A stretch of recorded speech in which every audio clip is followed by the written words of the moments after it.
নমস্কার, সুরুচি বাংলা রান্নাঘরে সবাইকে স্বাগত। সামনেই আসছে রথযাত্রা। আজকে রথযাত্রা উপলক্ষে স্পেশাল রেসিপি ক্যাডবেরি গজা। আমি এটি কিভাবে করছি ভিডিওটি দেখতে থাকুন, একদম মিস করবেন না। আসুন আমি এই ক্যাডবেরি গজা কি করে করছি পুরো ভিডিওটা দেখতে থাকুন। এখানে আমি 1 বাটি ময়দা নিয়ে নিলাম, সামান্য একটু খাবার সোডা দিলাম, সামান্য একটু নুন দিলাম।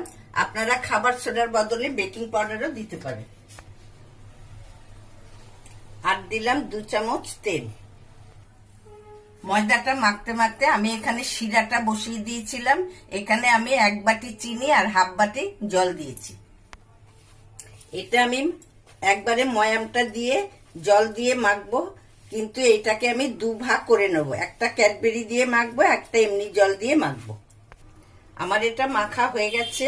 আমি যে গোলাটা করেছি সেটার হাফ গোলা সাদা রেখেছি আর হাফ গোলা ক্যাডবেরি দিয়ে গুলে এটা মেখেছি। এবার আমি একটু তেল মাখিয়ে এটা রেস্টে রেখে দিচ্ছি। সাদা গোলাটার থেকে আমি 2টো লেচি করে নিলাম, আর ক্যাডবেরি গোলার থেকেও আমি 2টো লেচি করে নিলাম। এবার আমি সামান্য ময়দা দিয়ে এটাকে রুটির আকারে বেলে নিচ্ছি। এবারে ক্যাডবেরির গোলাটা আমি বেলে নিচ্ছি। এবার আমি এর মধ্যে একটু তেল ব্রাশ করে নিচ্ছি। এবার আমি এর ওপরে একটা ক্যাডবেরি দিয়ে যে বেলেছি সেটা দিলাম।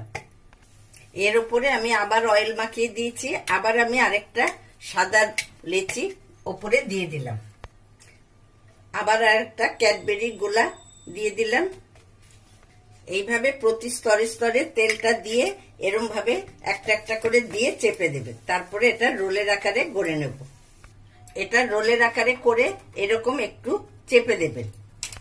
তারপরে আমি ছুরি দিয়ে পিস পিস করে কেটে নেব।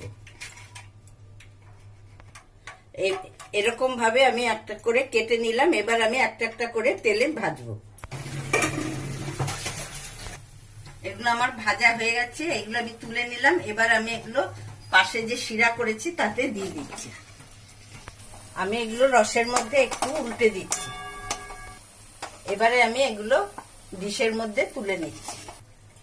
আজকের রেসিপি আপনাদের কেমন লাগলো লাইক কমেন্ট করে জানাবেন। নতুন বন্ধুরাও আমার চ্যানেলের পাশে থেকে সাবস্ক্রাইব করবেন। আজ এখানে আসি।